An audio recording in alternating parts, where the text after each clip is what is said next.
En algunos ministerios el gobierno afirma que existen 80 comunidades indígenas en el país y en otros, como el de Educación, dice que hay 102. Para la UNIC hay 120 familias desprotegidas en sus derechos humanos, abusadas por distintos actores armados, no consultadas por el Estado y las grandes empresas cuando intervienen en sus territorios. Según la Organización Nacional Indígena, en este momento el ejército toma jóvenes como informantes y solicita a comunidades que creen organizaciones paralelas a las que ya existen. Además, denuncian que en menos de 8 meses el ejército ha asesinado, palabra que citamos textualmente de acuerdo con su página web, 3 indígenas en el Cauca, donde hay narcotráfico y minería extractiva por parte de multinacionales. Pero los indígenas no son solo peticiones, acaban de construir una escuela propia para formar mamos en la Sierra Nevada de Santa Marta, donde esperan que los niños se vuelvan maestros en el respeto y protección de piedras, montañas, ríos, aire y sol, porque esa es la única manera de coexistir y mantener a la madre tierra. Asimismo, presentaron sus objetivos del milenio, muy distintos a los de la ONU y los gobiernos. Muy buenas tardes, bienvenidos a Contrastes, porque la realidad tiene diferentes miradas. Este es un espacio creado por la Federación Colombiana de Educadores para que ustedes en la tranquilidad de su hogar construyan opinión. Hoy nuestro tema tiene que ver con nuestra cultura, con nuestras tradiciones, con nuestros arraigos, con esas comunidades indígenas que son principio y fin de nuestra trayectoria como seres humanos, pero sobre todo como colombianos. ¿Qué está pasando con las comunidades indígenas en medio del conflicto armado, en medio de esa locomotora de desarrollo minera que el presidente Juan Manuel Santos ha defendido a toda costa? ¿Qué está pasando? Para hablar sobre este tema nos acompaña este mediodía Luis Fernando Arias, él es consejero mayor de la UNIC. Mil gracias por acompañarnos este mediodía. Bueno, buenas tardes y gracias por la invitación.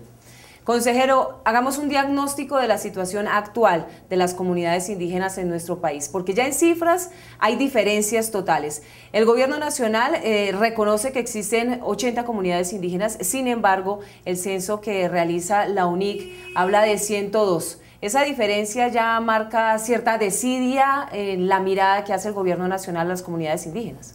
Sí, en efecto, la Organización Nacional Indígena de Colombia, que es la organización más grande de todo el país, que tiene presencia en 29 de los 32 departamentos de Colombia, en un trabajo de documentación juicioso, incluso con información institucional, le ha dicho al país, al gobierno y a la comunidad nacional e internacional que en Colombia existen 102 pueblos indígenas.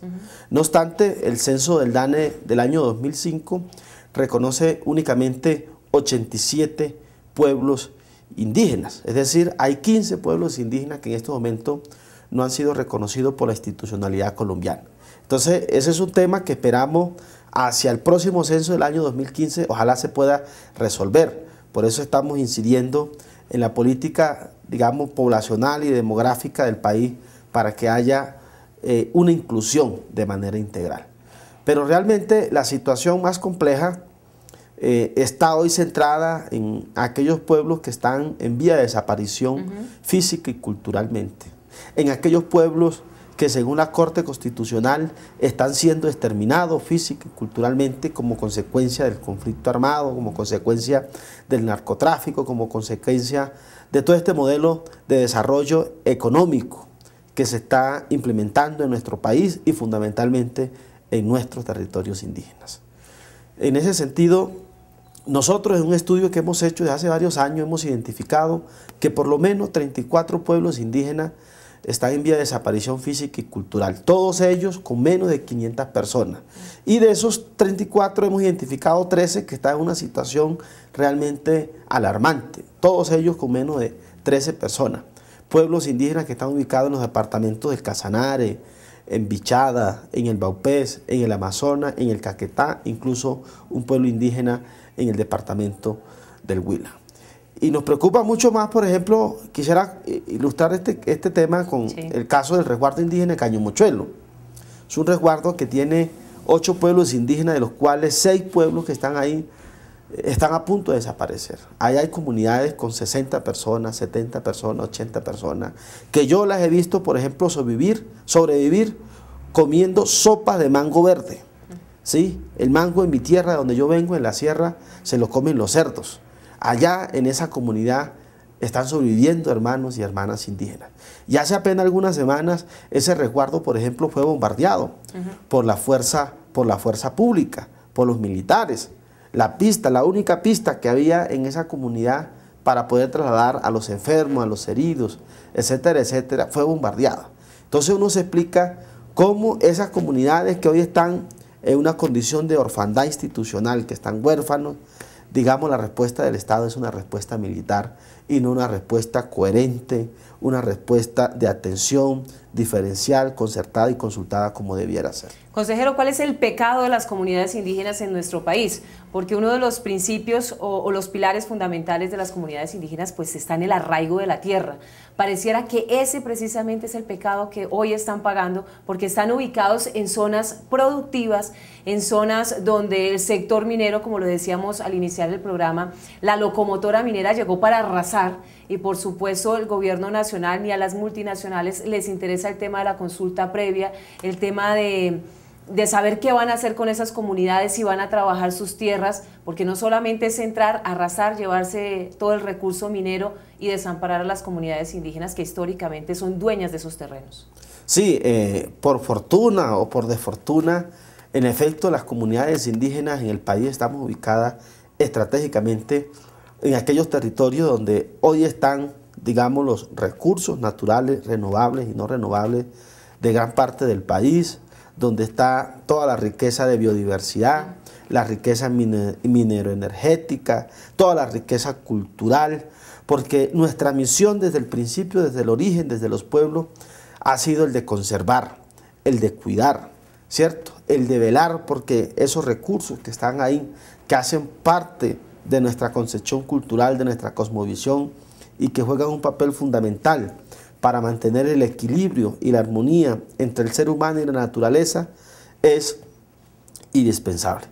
Por eso nosotros tenemos gran preocupación, sobre todo en el marco de esta política del desarrollo de la locomotora minera, en el que se está concesionando, ¿cierto?, gran parte de nuestros territorios a las empresas mineras, a las empresas petroleras, a todas estas empresas que tienen, digamos, interés en este tema. Por eso celebramos la decisión que recientemente un juez de restitución de tierra de Quito, en el caso del resguardo del Alto Andágueda en el Chocó, en una decisión histórica, este juez de la República suspendió más de una decena de títulos y de concesiones mineras a la empresa Anglo Gol Ashanti, sí, que es una de las empresas más poderosas a nivel mundial en el tema minero, porque no se adelantaron los procesos de consulta. Y fíjate que esos compañeros indígenas de ese territorio están aquí desplazados en la ciudad de Bogotá, mendigando, y ahí están las empresas mineras, digamos, extrayendo los recursos mineros de esos territorios. Mientras los indígenas estamos desplazados de los territorios, hay todas las garantías jurídicas, todas las garantías de seguridad política, económica, para que las empresas puedan llegar a nuestros territorios. Pero no hay garantías de orden político, ni jurídico, ni social, ni de ninguna otra índole para que nosotros podamos estar en el territorio. ¿Por qué? Porque la estrategia es despojarnos, desterrarnos de nuestros territorios para que luego los intereses de las grandes multinacionales se puedan apropiar, digamos, de los recursos y los intereses que están ahí. Por eso, digamos, estamos insistiendo en que las comunidades indígenas del Alto Andágueda puedan retornar a su territorio. Y la respuesta que hemos encontrado por parte de la institucionalidad es que no hay condiciones de seguridad en el territorio, pero sí las hay para las empresas. Fíjense ustedes las grandes contradicciones que encontramos. Y una cosa adicional, y es que nosotros hemos encontrado que aquellas regiones más ricas de nuestro país contrastan con los índices de pobreza en nuestras comunidades. La Guajira, la mina de carbón más grande en el mundo a cielo abierto, hace 30 años explotando carbón. Y eso contrasta con las condiciones de pobreza, de miseria, de abandono, de vulnerabilidad en la que viven las comunidades del pueblo guacho. Por eso nos hemos opuesto de manera rotunda a la desviación del río Ranchería, en el que pretenden, digamos, extraer 500 millones de hectáreas de carbón, cuando durante 30 años no se pudo superar las condiciones de marginalidad y de empobrecimiento de las comunidades, mucho menos ahora. Por eso aquí el llamado a la sociedad colombiana en general es a que tenemos que juntarnos a defender nuestros recursos. Nosotros esa defensa que la hacemos, no la hacemos pensando en los indígenas solamente, la hacemos pensando en los colombianos, en las colombianas, en los ciudadanos, en las ciudadanas y en el mundo en general. Los indígenas no nos oponemos al desarrollo, no nos oponemos al desarrollo, todo lo contrario, queremos que nuestro país se pueda desarrollar de manera sostenible, de manera sustentable, con criterios de buen vivir, de vivir bien, pero no estamos de acuerdo con este modelo de desarrollo al que nos quieren llevar por la nariguera, porque va en contravía de los principios constitucionales, los principios de defensa de la madre tierra. ¿Qué fue lo que ustedes pidieron? ¿Qué fue lo que exigieron en esa Comisión Interamericana de Derechos Humanos? ¿Y cómo entienden esas palabras del gobierno nacional que desconoce de alguna manera las denuncias que ustedes realizan? En efecto, el pasado 14 de marzo tuvimos la oportunidad de tener una audiencia en el marco de la Comisión Interamericana de Derechos Humanos, en el que le demostramos a ese organismo internacional, al país y al mundo, la grave situación que atraviesan los pueblos indígenas en Colombia, respecto a los pueblos que están desapareciendo, que están siendo exterminados, que ojo, no solamente lo hemos dicho nosotros como organización, lo dijo el máximo tribunal de este país, que es la Corte Constitucional, lo han dicho los principales funcionarios de Naciones Unidas para el tema indígena, el relator de Naciones Unidas para Pueblos Indígenas, en su momento el profesor Rodolfo Stavenhagen y posteriormente el profesor James Anaya. Es decir, es una situación de conocimiento público. Entonces, además de que hemos planteado con mucha fuerza eso, hemos planteado también la cantidad de vulneraciones, de violaciones contra los derechos de los pueblos indígenas asociados a los intereses macroeconómicos, a los intereses y todas las presiones territoriales que existen en los territorios por parte, digamos, fundamentalmente de la industria mineroenergética en nuestros territorios y los grandes macroproyectos. En ese sentido, le hemos solicitado a este organismo internacional de manera muy concreta la protección, la adopción de medidas de protección de carácter urgente, ¿cierto? Y que se implementen programas, medidas de protección concertados de manera intercultural para estos pueblos y comunidades indígenas que están en esta condición de vulnerabilidad. Pero acompañado de esto hemos solicitado de manera categórica la protección del territorio de estas comunidades indígenas mediante la suspensión de los títulos mineros, de las concesiones mineras que se han otorgado, entre otras cosas, de manera inconsulta a estas empresas mineras. Y hemos responsabilizado también al Estado colombiano, al gobierno colombiano, que de alguna forma ha apoyado, ha promovido y ha sido, digamos, adquisiente frente, digamos, a las políticas mineras que se están implementando en nuestros territorios. Frente a ese planteamiento categórico, realmente nosotros encontramos que el posicionamiento, el planteamiento del gobierno no responde a la realidad, que son, digamos, respuestas que se van por las ramas, ¿cierto? Que no son adecuadas, no son eficientes, no han sido ni concertadas con las comunidades indígenas y más, digamos, cuando una semana antes de la audiencia el mismo Estado colombiano, vuelvo e insisto, bombardea un territorio de unas comunidades que están a punto de desaparecer. Es decir, eso no tiene ninguna carta de presentación. Lo que el gobierno, en nuestro criterio, quiere privilegiar son los intereses de las grandes multinacionales, de las grandes empresas mineras, ¿cierto? Por eso están interesados en la reglamentación, por ejemplo, del derecho fundamental a la consulta previa, para limitar ese derecho, que es el único mecanismo dentro de la democracia colombiana que tenemos los indígenas de poder participar y de poder expresar nuestras inquietudes. Hacemos una pausa y ya regresamos en Contrastes. Radio Revista Encuentro. Programa institucional de PECODE. Encuentro. Sindicalismo, arte, cultura, actualidad, tecnología, pedagogía, educación. Encuentro. Las expresiones de vida con que se construye Colombia tienen un punto semanal de encuentro. Todos los sábados a las 7:30 de la mañana por Colmundo Radio.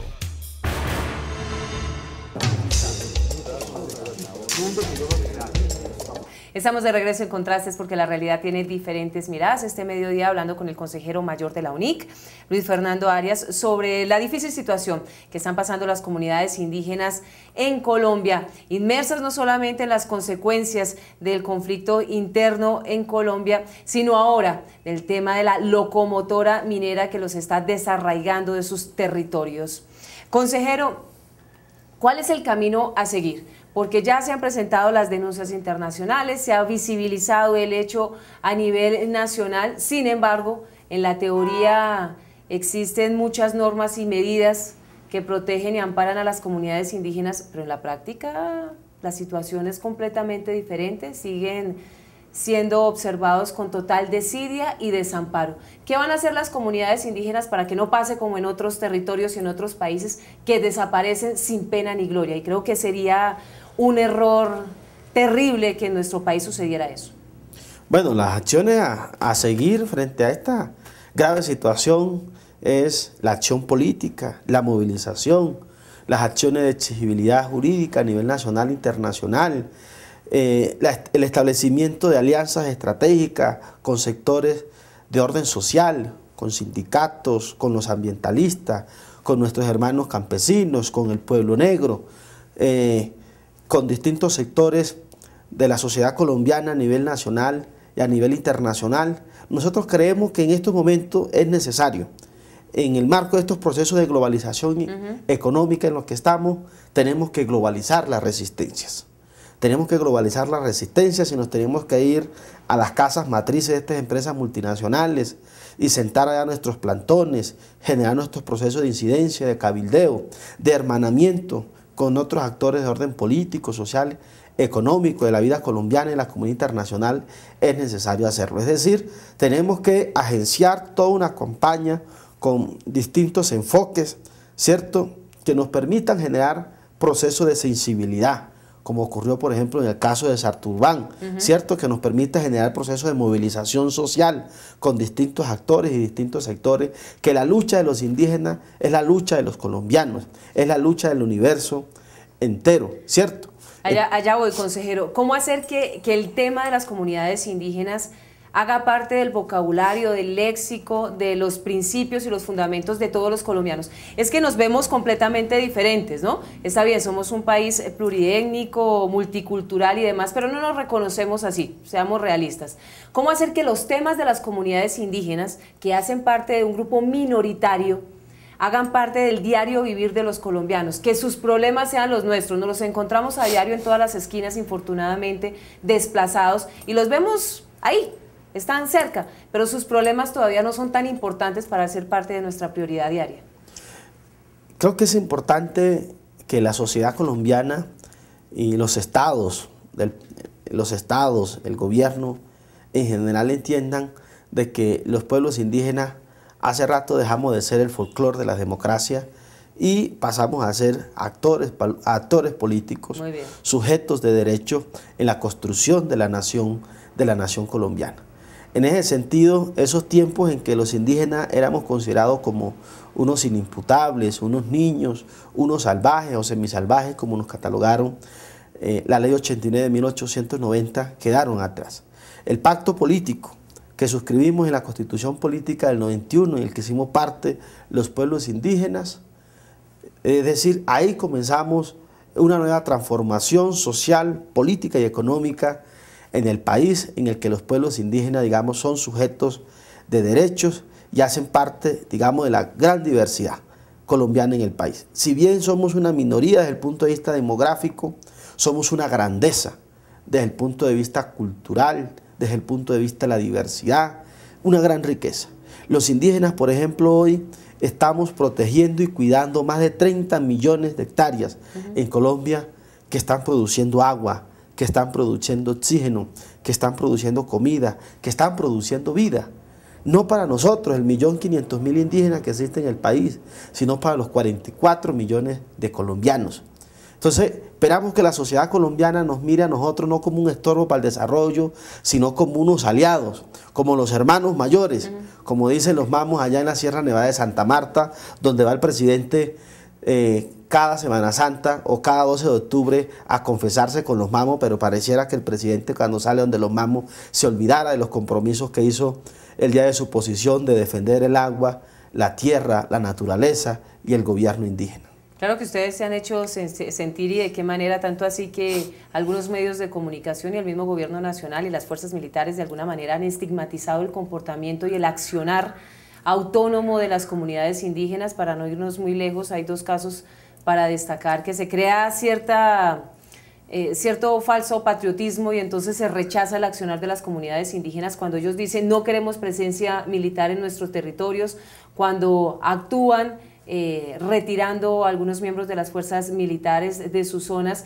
protegiendo la seguridad y la paz de esos territorios de las comunidades indígenas. ¿Ustedes cómo ven ese juego de manejar la imagen y estigmatizar a las comunidades indígenas que están levantando la mano diciendo presente, necesitamos ayuda, tenemos una cosmovisión completamente diferente, pero hacemos parte de este país?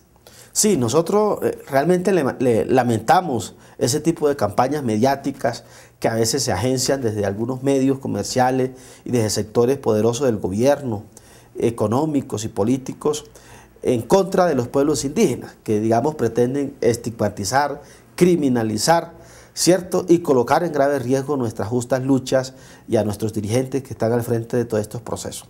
Pero esos actos de carácter civil, de carácter humanitario, que los pueblos indígenas hemos agenciado, ha sido en ejercicio de la autonomía reconocida en tratados internacionales, en la constitución política, en defensa del territorio, en defensa de la vida. Lo hemos hecho frente a todos los actores en conflicto, no solamente frente a la fuerza pública, sino frente a los grupos guerrilleros, frente a los grupos paramilitares, porque nuestra posición frente al conflicto siempre ha sido una posición de autonomía, de defensa de la vida, de defensa del territorio. Y lo hemos hecho desde la civilidad, lo hemos hecho de manera pacífica, con nuestros bastones que simbolizan el ejercicio de la autoridad, que simbolizan el ejercicio de la reconciliación nacional. Por eso la Guardia Indígena, que es la instancia de control social, de control territorial en los territorios indígenas, es una fuerza de paz.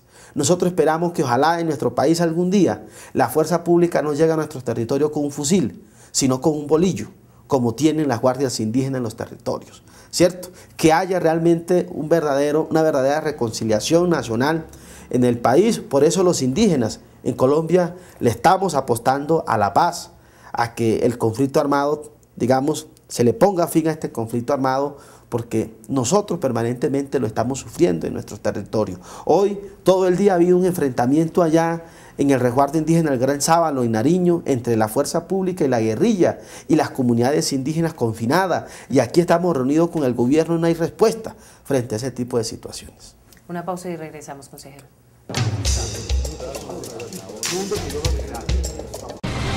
La magia de la radio por internet conecta al magisterio colombiano. Escucha nuestro programa Encuentro a través de la página www.fecode.edu.co. Voces de actualidad, temas de interés, opiniones y música. Haz clic sobre el icono Radio Fecode y accede al sonido de la educación colombiana.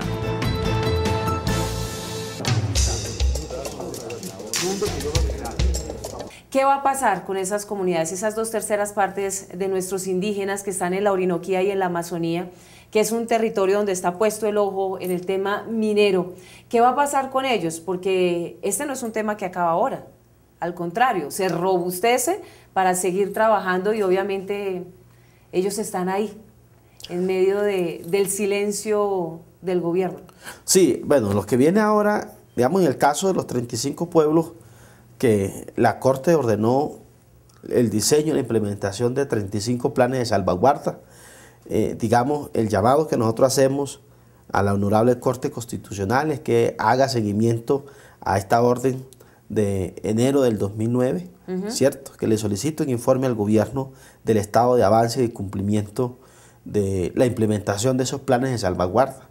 La información que nosotros tenemos es que después de 4 años no se ha implementado ni un solo plan de salvaguarda, y eran para diseñarse en 6 meses esos planes de salvaguarda, ¿cierto? Algunos de ellos están en proceso apenas de formulación, ¿Y otros ni siquiera han iniciado. ¿Y ustedes creen que ahora cuando la locomotora va a todo vapor va a pasar algo? No, nosotros, digamos, en estos momentos es que precisamente se necesita salvaguardar a esos pueblos indígenas.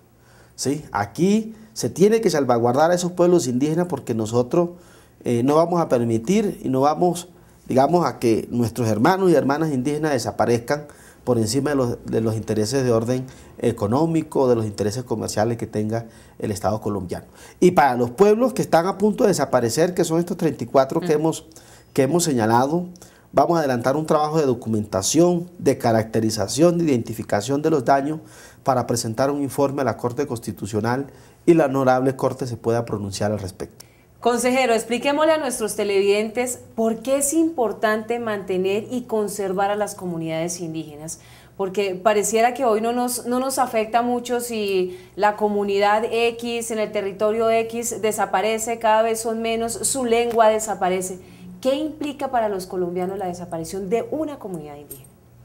Mira, la desaparición de un pueblo o comunidad indígena es la desaparición de toda una cultura, de toda una historia, de toda una memoria, ¿sí? Es como si en el mundo desapareciera la cultura árabe, la cultura judía, ¿cierto? La cultura islámica. O bueno, vengámonos al contexto nuestro colombiano, guardando, digamos, las proporciones de la idiosincrasia de nuestras regiones, como si desapareciera la cultura costeña, la cultura cachaca, la cultura paisa, qué sé yo. Desaparecer un pueblo indígena es desaparecer toda una visión del mundo, toda una concepción cultural, filosófica, histórica, toda una riqueza desde el punto de vista lingüístico. En Colombia todavía existen 68 idiomas, no lenguas, sino 68 idiomas indígenas reconocidos por la Constitución política, ¿cierto? Entonces, el hecho que desaparezca un solo pueblo indígena es una pérdida irreparable para el país, para la sociedad, para la nación y para la riqueza, digamos, de nuestras sociedades, porque son los pueblos indígenas, sus comunidades, quienes son el fundamento de la nacionalidad, ¿cierto? Quienes son el fundamento de la concepción de los estados, de las sociedades y de la nación como tal. Por eso es tan importante, digamos, que todos los colombianos y colombianas preservemos a los pueblos y comunidades indígenas. Pero además que no nos dé pena decir que somos indígenas, porque es que aquí no tenemos ni blancos ni nada por el estilo. Aquí somos unos mestizos, por supuesto, con un arraigo cultural fuertísimo de nuestros pueblos indígenas, y en la medida en que nos reencontremos con ese espíritu, pues habrá reconocimiento y reivindicación de los derechos de las comunidades indígenas que por muchos años ha sido invisibilizado y que esperamos ahora el gobierno nacional pose sus ojos, ahora que está negociando todo el tema de la paz y la reivindicación de los derechos humanos en La Habana, Cuba. La paz se construye también en las comunidades indígenas, reconociendo sus derechos y que hagan parte de esa justicia social y de no impunidad de la agresión que han vivido por muchísimos años. Mil gracias por acompañarnos, consejero mayor de la ONIC, en este programa y por ayudarnos a vislumbrar un poquito cuál es la situación que viven las comunidades indígenas, esos pueblos que los vemos distantes, lejanos y que deben hacer parte de nuestro diario vivir. Mil gracias nuevamente. Bueno, muchas gracias a ustedes y solamente decir que todos los colombianos, como tú lo dices, llevamos un indio en el corazón y ese es el indio que esperamos que todos, digamos, saquemos. Claro, y hay que decirlo con total orgullo. Mil gracias por su compañía. Nos reencontramos en 8 días en Contrastes, porque la realidad tiene diferentes miradas. Feliz resto de día.